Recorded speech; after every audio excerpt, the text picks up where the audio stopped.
চেন্নাই শিবিরে মুস্তাফিজের সময়টা যাচ্ছে দুর্দান্তই। মাঠে লড়াইয়ে সবশেষ 2 ম্যাচে প্রত্যাশার সবটুকু পূরণ না করতে পারলেও আইপিএলের সফল এই দলটিকে খুব বেশি আশাহতও করেননি তিনি।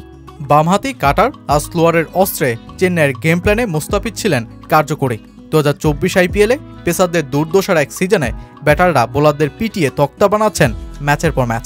এমন এক কন্ডিশনে প্রতি ম্যাচেই সফল যে হওয়া যাবে না এটা অনুমেয়ই। তাই তো পরপর 2 ম্যাচে খারাপ করলেও মুস্তাফিজকে নিয়ে হতাশ নয় চেন্নাই ম্যানেজমেন্ট, বরং ফিজকে হারাতে হবে বলেই মন খারাপ ধোনিদের।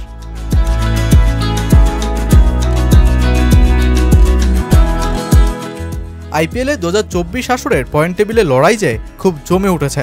রাজস্থান রয়্যালস নিজেদের প্লে অফের জায়গা প্রায় পাকা করে ফেললেও বাকি 7 দলের সামনে লড়াইটা হবে হাড্ডাহাড্ডি।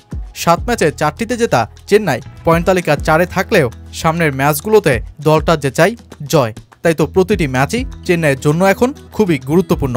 এমন এক মুহূর্তে চেন্নাইয়ের হয়ে এবারের আসরে সবচেয়ে বেশি উইকেট নেওয়া ফিজকে হারানো তো কঠিনই হবে দলটার জন্য।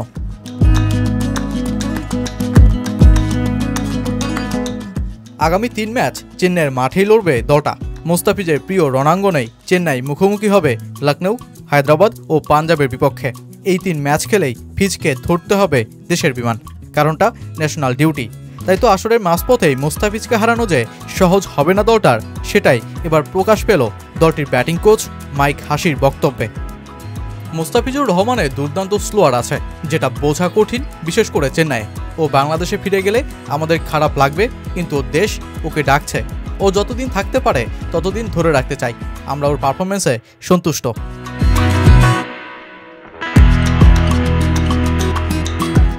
আইপিএল 2024-এর শীর্ষ উইকেট সংগ্রাহক বনেই যিনি যাত্রা শুরু করেছিলেন এবারের আইপিএলে, সেই মুস্তাফিজ এখন পয়েন্ট তালিকার 5-এ।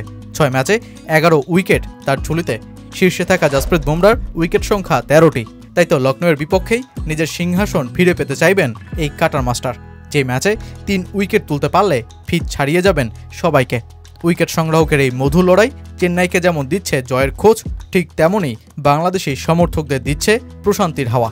হাতে থাকা বাকি 3 ম্যাচে চেন্নাইয়ের মাঠ রাঙিয়েই দেশে ফিরুক ফিজ, আপাতত সেই আশাই টাইগার সমর্থকদের।